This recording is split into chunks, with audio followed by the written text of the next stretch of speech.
Dyke is a violent man who always hits his wife Igioma with a pestle, until one fateful day, the pestle decided to obey her and fight for her. Watch what happened.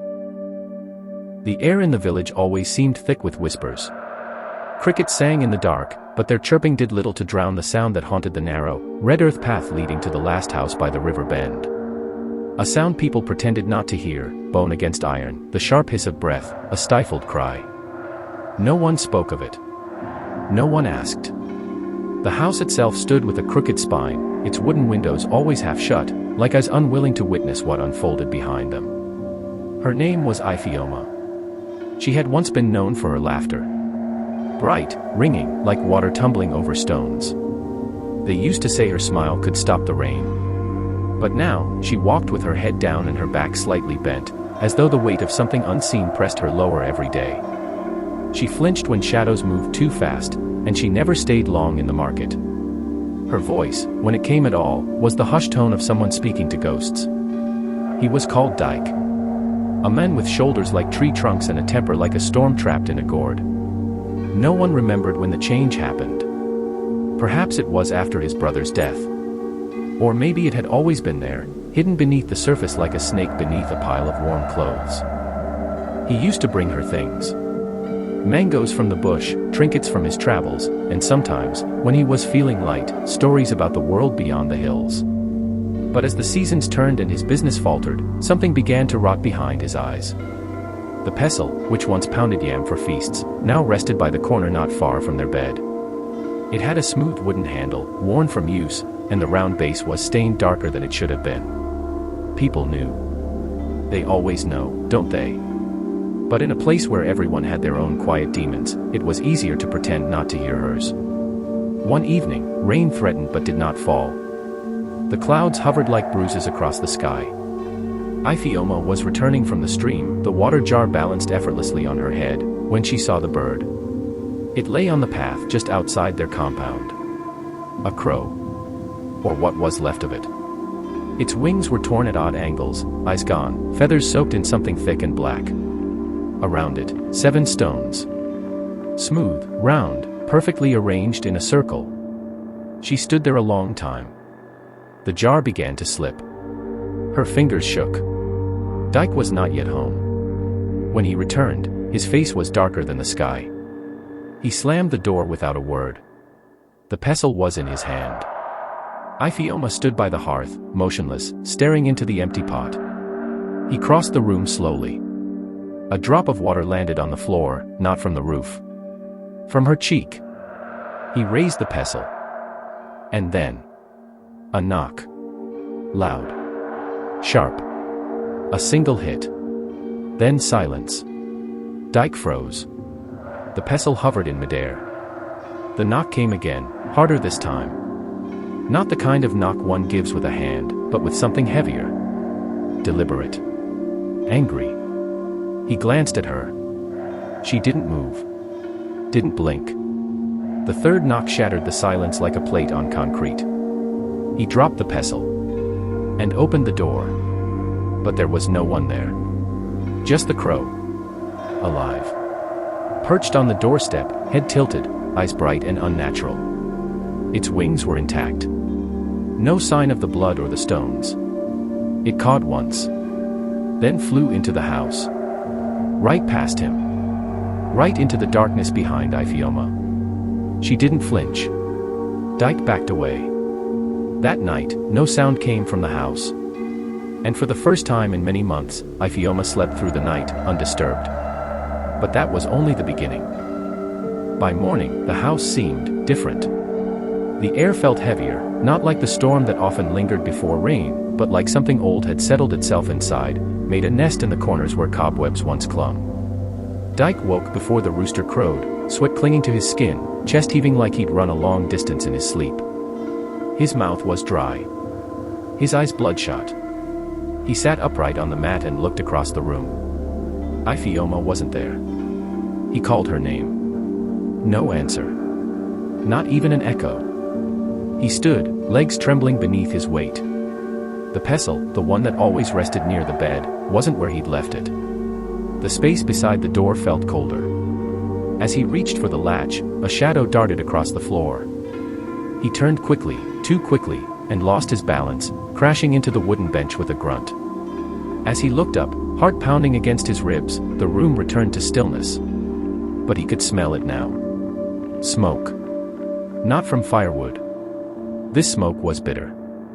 It had the sting of burnt feathers and something else, something almost sweet. In the kitchen, Ifeoma stood, facing the wall. She hadn't turned to look at him. She didn't move. Not even when he spoke her name again. Ifeoma. Her voice came low. Steady. You saw it. He blinked. Saw what? She turned. Her face held a calm he hadn't seen in years. It was the kind of calm that made your stomach twist, because it wasn't natural. It wasn't peaceful. It was quiet in the way that comes after screaming stops. Her eyes didn't seem tired anymore. Just empty. The crow. Dyke took a step back. It's just a bird. Get rid of it. Where is it? In me. Something about the way she said it, like a confession and a curse, made the hairs on his arms rise. Ifeoma, stop this nonsense. I'm not in the mood this morning. But she didn't flinch. She didn't beg. She didn't cry. Not anymore. Do you know what happens, she whispered, when a crow returns from the dead? Dyke opened his mouth to speak, but the air in his throat thickened like tar. Behind her, the smoke began to curl upwards again, not from any fire he could see. It rose in tendrils, dancing slowly around her shoulders. Witchcraft, he said, more to himself than her. She smiled. Just a little. Not with her lips, but her eyes. A knowing, deep, old smile. There are things older than witchcraft, she replied. Things that live in stories we stopped telling. And then the pestle dropped from somewhere above. It landed with a solid thud on the kitchen floor, standing upright, balanced perfectly on its base. Dyke stared. It shouldn't have done that. It began to spin. Slowly at first. Then faster. Faster. He turned to run. But the door was no longer there. Just the crow, perched high above the lintel, watching with still eyes. And Ifeoma, standing in the center of the room, her arms at her sides, as the pestle spun like the hand of a broken clock. Outside, the village was waking. Smoke curled from huts, goats bleated, the world moved on as though nothing had changed. No one heard Dyke scream. No one asked. But by nightfall, Ifeoma walked to the market again. Head high. Shoulders straight. The yam seller greeted her. She smiled, just a little. Bought twice as much as usual. And beneath her wrapper, the pestle rested against her hip. Not wood. Not anymore. Still want more. The pestle was warm against her skin. Not the warmth of sun or fire. It pulsed, slow, steady, like a second heartbeat, one that didn't belong to her but throbbed just beneath the surface of her ribs. It hadn't spoken to her, not in words. But it moved when she did. It guided her hand when she reached for things. It listened. The villagers had noticed, but no one said anything. Not directly. Children stopped calling her Auntie Ifeoma. Women gave her space at the well. Men lowered their gazes. The baker's boy dropped her change in her palm like he feared their fingers might brush. She didn't mind. She walked different now. Not fast, but deliberate. Like she knew where every step would land before she took it. Her skin had begun to glow faintly in moonlight, just a shimmer that came and went like a trick of the eye. And the crow, it never left. It followed at a distance, circling high during the day, perching near her window at night, watching. Waiting. The house remained silent. No one saw Dyke again. At first, they assumed he had traveled. That perhaps he'd gone to settle a debt, or visit a dying uncle in some far-off village. But no message came. No one from his family arrived asking questions. His mother had died the year before. His sister. Gone since the war. There was no one to come looking. Except. On the seventh night, they did come. Not people. Not quite. It was just after midnight when the air turned sour again. Iphioma had been sitting by the fireless hearth, staring into nothing. She didn't sleep much anymore. Dreams were dangerous now. The crow rustled above her, wings shifting restlessly on the thatch roof. Then came the knock. Not on the door. On the walls. First the left side. Then the right. Then behind her. Soft, rhythmic. Like fingernails drumming on wood. But deeper. And wet. She stood. The pestle slid into her hand like it had always been there. She walked toward the door, barefoot on cold floorboards. The air smelled of iron and bitter herbs. Her fingers tightened around the handle. She reached for the bolt. But it slid back on its own. The door swung open with a long, aching groan. There was no wind. No stars. Just blackness. And within that blackness, a figure stepped forward. Tall. Cloaked in something that looked like smoke but moved like muscle. Its face was hidden beneath a mask of feathers and bone, and where its eyes should have been, 2 points of red light flickered faintly. It didn't speak. But she heard it. He was promised to us.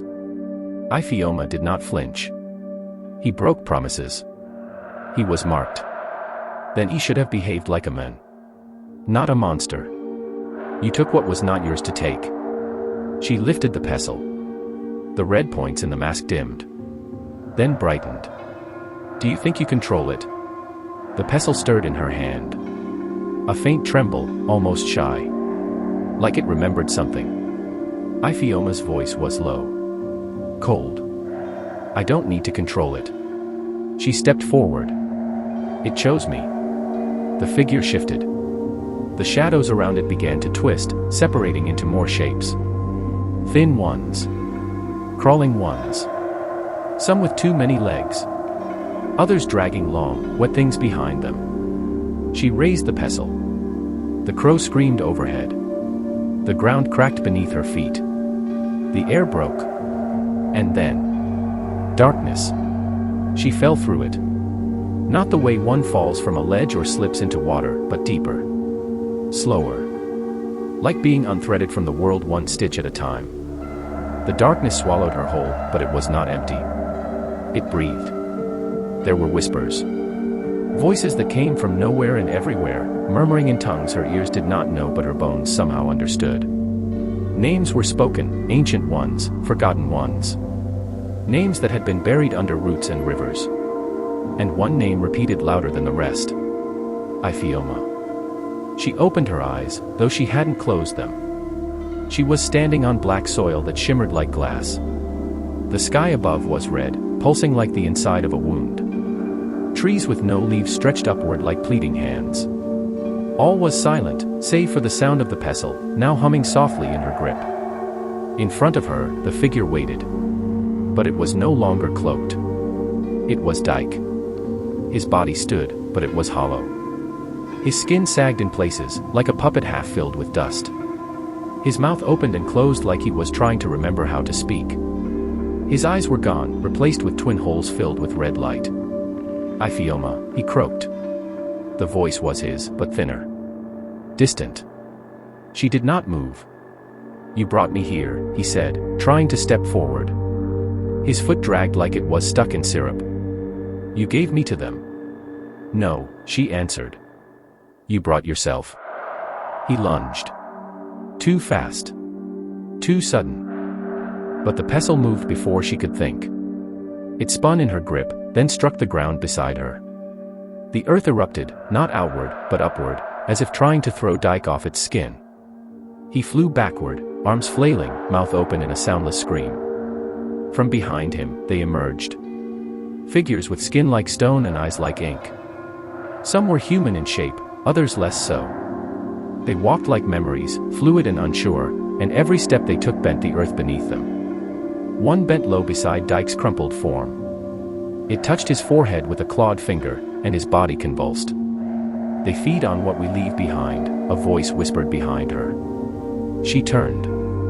It was the crow. But now it stood tall, man-shaped, draped in black feathers, with a beak that clicked softly as it studied her. Its wings stretched wide across its back, brushing the edges of the strange sky.